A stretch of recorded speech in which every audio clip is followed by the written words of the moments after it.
Shalom Bapak Ibu yang dikasih Tuhan. Terima kasih untuk hambanya, Bapak Gembala Sidang kita, Pendeta Giando, Nabi Tupulu, serta dengan Inang dan seluruh tim pengerja yang kembali mempercayakan saya yang kedua untuk menyampaikan kebenaran firman Tuhan di tempat ini.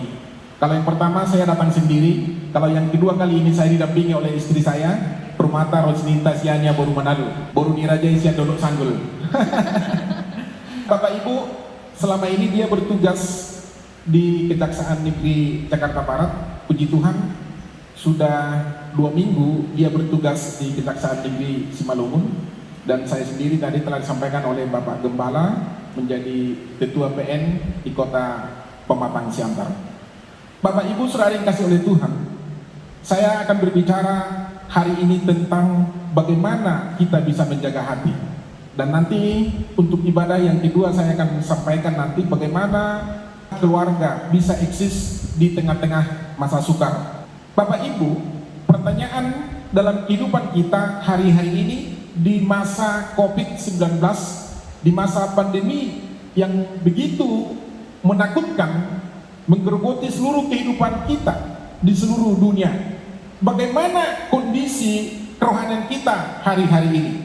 Apakah kerohanian kita juga ikut tergoncang mengikuti kegoncangan ekonomi yang sedang terjadi, atau kita tetap bersemangat di dalam Tuhan, atau kita tetap eksis di dalam Tuhan? Ini menjadi pertanyaan Bapak Ibu. Maka kita akan belajar dari kitab Roma 12 ayat 11. Demikian firman Tuhan, janganlah hendaknya kerajinanmu kendor, biarlah rohmu menyala-nyala dan layanilah Tuhan. Dikatakan rohmu menyala-nyala, bersemangat dan terus melayani Tuhan. Jangan berdiam diri, jangan berhenti, jangan tidur, tetapi bersemangat di dalam hadirat Tuhan. Lalu Bapak Ibu, bagaimana caranya untuk kita bersemangat di hadapan Tuhan? Firman Tuhan di dalam Amsal 4 ayat 23 berkata seperti ini, jagalah hatimu dengan segala kewaspadaan, karena dari situlah terpancar kehidupan. Artinya Bapak Ibu, kita harus menjaga hati kita, karena ini adalah pusat sentral daripada kehidupan itu sendiri. Dengan kata lain, kalau kita tidak bisa menjaga hati kita, maka yang keluar dari dalam diri kita bukan kehidupan, tetapi apa? Pembunuhan, apalagi sumpah serapah, kedengkian, kebencian dan lain sebagainya. Saudara yang dikasih oleh Tuhan, emangnya bahaya apa kalau kita tidak bisa menjaga hati? Saya akan mau sampaikan dulu apa sih hati itu. Tubuh manusia terdiri dari lebih 100.000 gen. Ada di sini Ibu Gembala, Dokter Gigi. Setiap gen memiliki fungsi sebagai pengendali semua aktivitas setiap sel di dalam tubuh kita. Hati adalah unsur lain dalam diri manusia yang juga bekerja tanpa henti.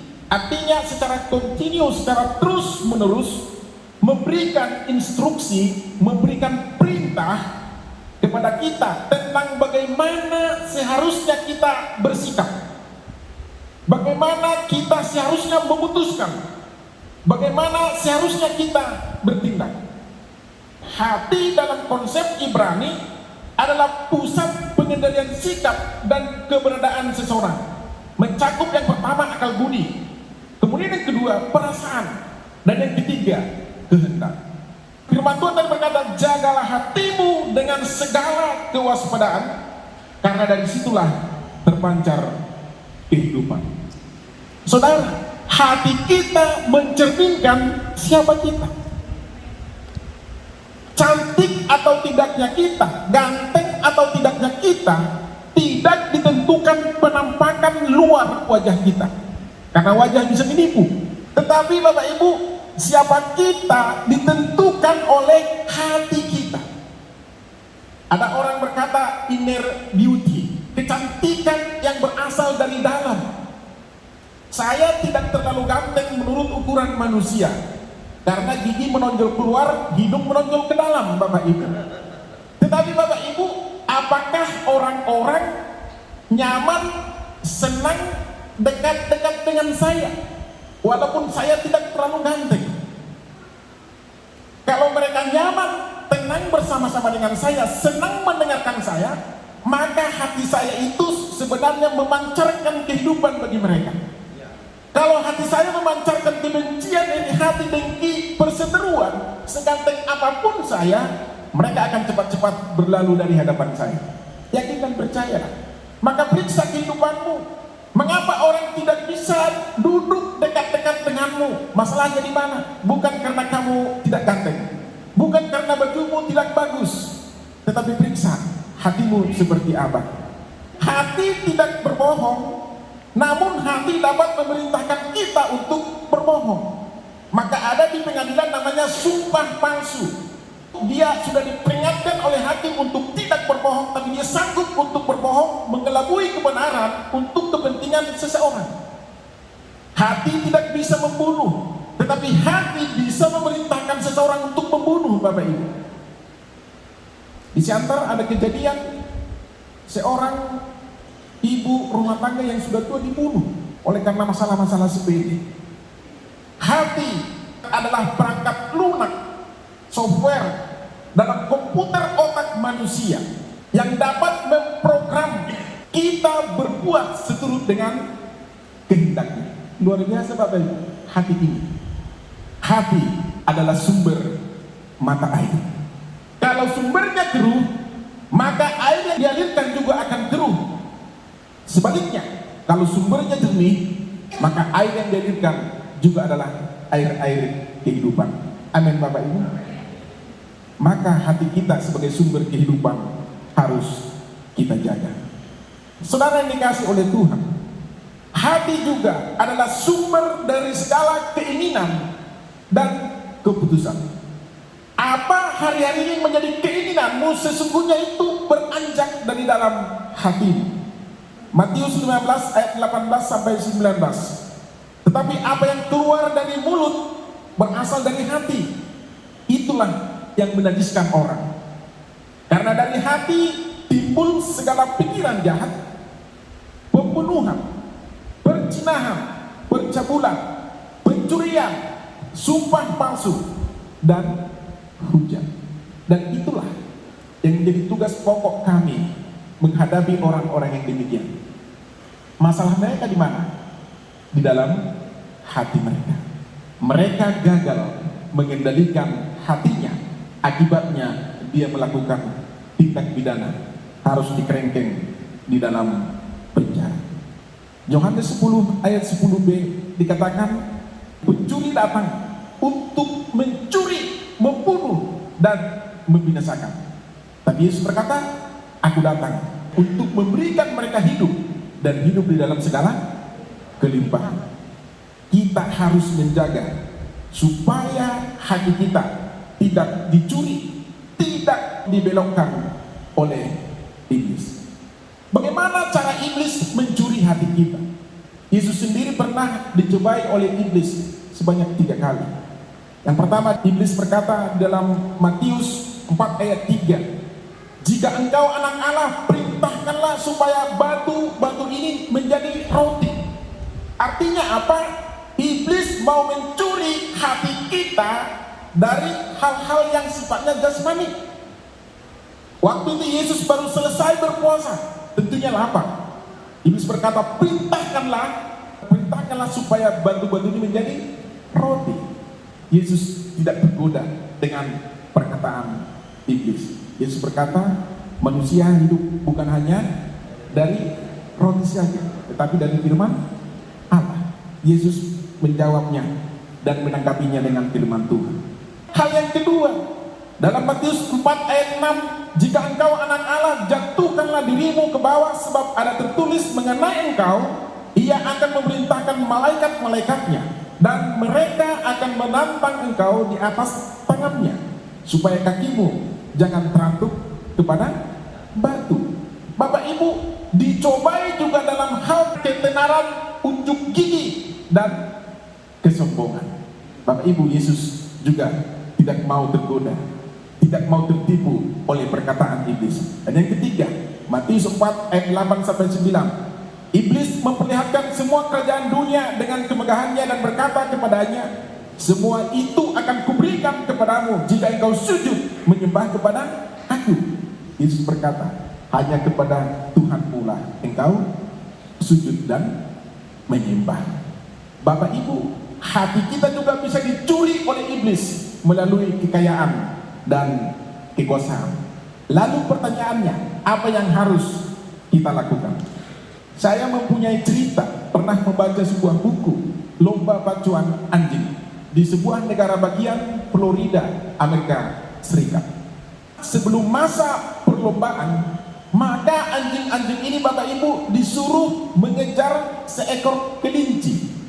Kelincinya dikasih berjalan di depan dengan sangat kencang, cepat.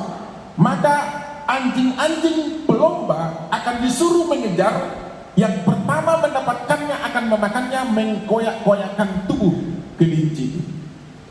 Lalu dalam proses masih mengajari anjing ini untuk mengejar kelinci, tiba-tiba kelincinya berhenti. Maka anjing yang pertama langsung menangkap leher kelinci dan menggigit lehernya. Ternyata tidak bisa. Dan kemudian datang anjing kedua, digigit badannya, juga tidak bisa. Dia juga kecewa. Datang anjing yang ketiga, digigit kakinya, digigit ekor kelinci, sama juga, tidak bisa. Bapak Ibu, mereka kecewa, saling memandang satu dengan yang lain.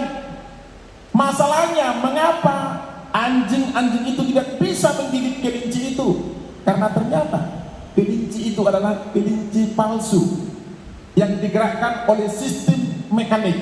Sehingga ketika sistem mekaniknya rusak, maka kelinci itu tiba-tiba berhenti. Sekuat apa gigi anjing-anjing itu tidak akan dapat menggoyahkan tubuh kelinci itu. Bukankah sering dalam dunia ini terjadi pertandingan seperti merebut kelinci palsu? Mati-matian Bapak Ibu merebut kelinci palsu. Benar dia dapat, tapi akhirnya dia kecewa. Benar dia dapat, tetapi akhirnya dia masuk penjara. Benar dia dapat, tapi akhirnya mereka saling berantem. Bukankah kekuasaan di dunia ini adalah sifatnya semu saja? Kalau itu menjadi tujuan kehidupan kita, maka kita akan kecewa.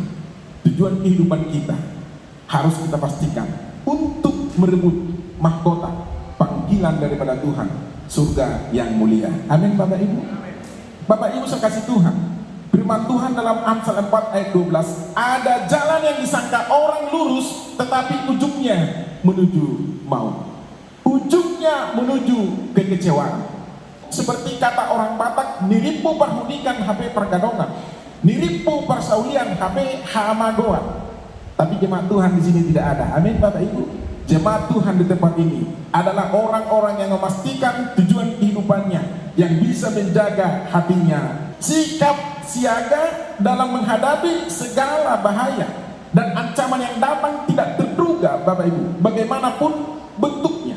Saya memiliki suatu kisah nyata waktu saya bertugas di suatu daerah.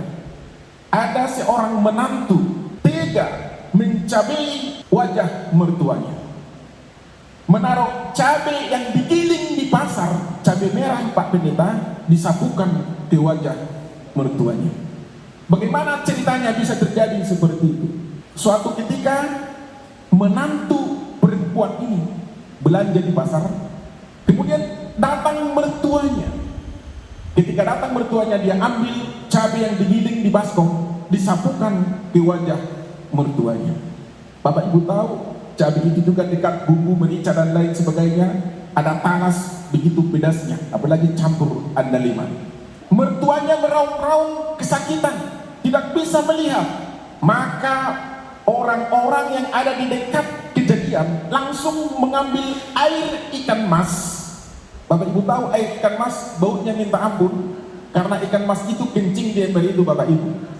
Beol juga di ember itu, disapukan ke wajah orang tua itu supaya cabenya terlepas. Sudah kena cabai, disiram pakai air ikan mas. Perkara ini sampai di sidang pengadilan. Waktu itu saya masih baru menjadi hakim. Tanya punya tanya, ternyata menantu mencabai mertuanya karena mertuanya bercerita di pasar-pasar, bercerita bercerita di kedai-kedai bahwa menantunya ini punya guna-guna, punya sifat tunduk, sehingga anaknya laki-laki ini lebih tunduk kepada istrinya daripada kepada mamanya. Cerita ini menjadi hoax tersiar Bapak Ibu, maka menantunya perempuan memiliki hati yang membenci, gundah Bapak Ibu, mempuncah di dalam dirinya. Kapanlah kau kuselesaikan? Kapan kau ketemu, kuselesaikanlah kau, katanya dalam pikirannya. Maka disapukanlah cabai ke wajah mertuanya. Bapak Ibu di sidang, saya peringatkan menantunya, kamu telah berlaku kasar kepada orang tuamu, kamu telah tidak sopan kepada orang tuamu, dan mengancam keselamatan diri orang tuamu. Menantunya menangis terseduh-seduh. Dia minta maaf dan mohon supaya diberikan keringanan hukuman. Dia merasa bersalah sesungguhnya karena mertua saya ini mengata-ngatai saya yang tidak. Bapak Ibu kasih Tuhan, mertuanya juga saya nasihati. Selesai sidang, saya nasihati. Mereka datang ke rumah, tetap tidak mau mengampuni. Dia berkata kepada saya, Pak, menantu saya, anak saya, dan seluruh cucu saya telah saya coret dari daftar keluarga. Kemudian saya tanya lagi, Bu, Pak, sama suaminya, kalau kau nanti mati dikubur, apakah nanti daftar keluargamu ini tidak diumumkan bahwa mereka itu adalah anggota keluargamu? Tidak perlu, tidak masalah, sudah kami coret dari dalam daftar keluarga. Saya katakan, Pak, Bu harus mengampuni. Dia juga tidak mau. Bapak Ibu 2 jam cerita juga tidak mempan. Maka saya ambil jurus terakhir, berdoa. Saya katakan, Ibu, dari tadi saya sudah terlalu capek berbicara dengan kamu, sepertinya belum ada harapan. Izinkan saya untuk yang terakhir kali berdoa untuk Ibu. Ya, silakan Pak, berdoa. Bapak Ibu, saya berdoa, saya tumpang tangan. Mengapa saya tumpang tangan? Karena pada waktu itu baru mulai pelayanan, jadi masih berapi-api Bapak. Ya, seperti firman yang pertama tadi ya, bila rohmu menyala-nyala dan layanilah Tuhan. Saya tumpang tangan dengan sangat keras. Di tengah saya berdoa, dia menangis terseduh-seduh. Dalam pikiran saya, ini kan kita berdoa kan masih sadar juga amannya. Dalam pikiran saya, ini sudah kena jabah ibu ini, kan kira-kira demikian. Maka doanya semakin digas. Selesai berdoa, kemudian saya bertanya, saya salam dia, Ibu bagaimana, sudah ada nama sejahtera? Kemudian dia berkata, enggak aman, sakit pinggangku di belakang, katanya. Ternyata dia belum mengampuni, dia menangis karena pinggangnya sakit di belakang. Saya pikir berarti karena terlalu keras tadi saya tumpang tangan ke kepalanya, sehingga dia terlalu sakit membungkuk kembali. Bapak Ibu, ternyata dia tidak mengampuni. Dia berkata, sampai ketemu di tanah Narara, saya tidak akan mengampuni. Tanah Narara, kuburan. Janganlah ada orang yang demikian. Bapak Ibu, saya katakan kepada dia, Bu, saya sudah berdoa untuk kamu. Biarlah Roh Kudus yang bekerja di dalam hatimu. Saya memperkatakan janji firman Tuhan, diberkatilah engkau, diberkatilah seluruh keturunanmu. Bapak Ibu kasih Tuhan, sampai saya pindah dari tempat itu, saya tidak tahu lagi ujung ceritanya. Saya hanya berpikir, mau atau tidak dia mengampuni, tetap saya doakan dia. Mertuanya tidak berjaga-jaga, menantunya juga tidak bisa menjaga hatinya dan tidak bisa melepaskan pengampunan.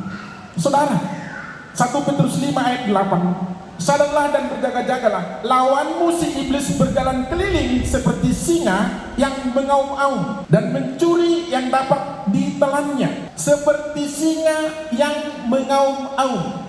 Artinya apa? Hanya suaranya yang menggelegar dan menakutkan, tetapi sesungguhnya dia tidak punya taring lagi. Karena taring daripada seperti singa ini telah dicopot oleh Yesus melalui kematiannya di kayu salib dan kebangkitannya, Bapak Ibu. Amin. Karena sesungguhnya singa dari Yehuda adalah Yesus itu sendiri. Kita harus berjaga-jaga supaya tidak diterkam oleh singa yang ompong itu. Oleh karena itu jangan takut, jagalah hatimu dengan segala kewaspadaan. Ada contoh dalam Alkitab pribadi yang tidak bisa menjaga hatinya. Saul dalam 1 Samuel 18 ayat 7 dan seterusnya. Saul mengalahkan beribu-ribu musuh, tetapi Daud berlaksa-laksa. Lalu ayat 8, bangkitlah amarah Saul dengan sangat, dan perkataan itu menyebalkan hatinya, sebab pikirnya kepada Daud diperhitungkan berlaksa-laksa, tetapi kepadaku diperhitungkan hanya beribu-ribu. Akhirnya jabatan itu pun jatuh kepadanya. Sejak hari itu maka Saul selalu mendengki Daud. Padahal dia raja, hanya karena banyak yang dikalahkan oleh Daud. Dia iri, padahal tidak masalah, dia kan raja. Kalau anak buahnya mengalahkan banyak, itu kan kehebatan dia juga, bukan kehebatan pahlawannya. Kalau saya presiden, saya perintahkan panglima memimpin perang, dan pasukan itu mengalahkan musuh, yang berhasil bukan panglima perangnya, saya sebagai presidennya. Harusnya juga Saul demikian. Walaupun Daud mengalahkan berlaksa-laksa, itu harusnya kemenangan dia, tetapi dia tidak berpikir demikian. Dia iri hati. Masa kepadaku hanya diperhitungkan beribu-ribu, kepada Daud tukang gembala itu diperhitungkan berlaksa-laksa. Sejak itu hatinya dengki kepada Daud. Dan Bapak Ibu, atas kedengkiannya berulang kali Saul hendak membunuh Daud. Sampai pada akhirnya Bapak Ibu, ketika Daud dikejar-kejar, maka Daud Bapak Ibu istirahat masuk ke dalam gua. Kemudian datang lagi Saul dan pasukannya, dia hendak buat hajat di tempat yang sama. Daud menyadari di situ ada Saul. Kemudian punca jubahnya dipotong oleh Daud tanpa disadari, tanpa diketahui oleh Saul. Padahal ini kesempatan untuk membunuh Saul. Tapi Daud berkata, tidak. Dia hanya memotong jubahnya. Ketika Saul keluar, maka Daud berkata berseru, wahai tuanku raja, ini hambamu Daud. Sebenarnya ada kesempatan untuk membunuh kamu di dalam gua itu, tetapi aku tidak melakukannya. Dia berkata dalam 1 Samuel 24 ayat 1 dan seterusnya. Ayat 7. Lalu berkatalah ia kepada orang-orangnya, dijauhkan Tuhanlah kiranya itu daripadaku untuk melakukan hal yang demikian kepada tuanku, kepada orang yang diurapi Tuhan, yakni menjamah dia, sebab dialah yang diurapi oleh Tuhan. Dan Daud mencegah orang-orangnya dengan perkataannya itu untuk tidak mengizinkan mereka bangkit menyerang Saul. Berbeda Bapak Ibu sikap Daud dengan sikap Saul yang diliputi dengan kebencian. Pertanyaannya, bagaimana cara kita untuk menjaga hati kita? Ini yang terakhir. Kisah Para Rasul 1 ayat 8. Tetapi kamu akan menerima kuasa kalau Roh Kudus turun ke atas kamu, dan kamu akan menjadi saksiku di Yerusalem dan seluruh Judea dan Samaria dan sampai ke ujung bumi. Bapak Ibu, hanya Roh Kudus yang sanggup dan memampukan kita. Karena keinginan kita, keinginan dunia ini untuk kita penuhi, untuk kita ribut terlalu banyak Bapak Ibu. Kalau Pak Gembala ini punya mobil yang cantik, misalnya saya juga memiliki keinginan untuk lebih cantik daripada dia. Ketika saya sudah memiliki mobil yang lebih cantik lagi, orang lain juga memiliki hal yang sama. Maka yang terjadi adalah perebutan. Yang menjadi terdepan, yang menjadi posisi yang paling terhormat. Bapak Ibu, ketika itu yang dilakukan dalam kehidupannya, maka kehidupannya akan menjadi sia-sia. Lalu bagaimana caranya untuk kita lagi tidak berpikir hal-hal yang demikian? Firman Tuhan berkata, tapi kamu akan menerima kuasa dunamos, kuasa Bapak Ibu seperti ledakan, kuasa yang berasal dari bukan dari dalam dirinya, tapi dari Roh Kudus. Kalau turun ke atas kamu, dan kamu akan menjadi saksi. Bapak Ibu, diperlukan di pengadilan untuk membuktikan suatu perkara. Bapak Ibu, kita adalah saksi-saksi Kristus. Tuhan memerlukan kita untuk menyaksikan kasih Tuhan kepada orang lain. Lewat perkataan kita, lewat perbuatan kita, lewat kehidupan kita, lewat keluarga kita, lewat keberadaan kita. Dimulai dari Yerusalem, lingkungan keluarga kita, orang tua kita, anak-anak kita, istri kita, ke Judea, menyeberang lagi Bapak Ibu ke lingkungan kita, dan Samaria, bahkan dikatakan sampai ke ujung bumi. Tuhan memanggil kita untuk menggenapi amanat agung, untuk menjadi saksi Tuhan di seluruh dunia ini, dimanapun kita saya mau katakan kepada kita, seperti apa hari-hari ini keberadaanmu, seperti apa hari-hari ini kesulitanmu, yakin dan percayalah, ketika kamu bisa menjaga hatimu dengan segala kewaspadaan, maka kehidupanmu akan memancarkan kehidupan kepada orang lain. Demikian firman Tuhan.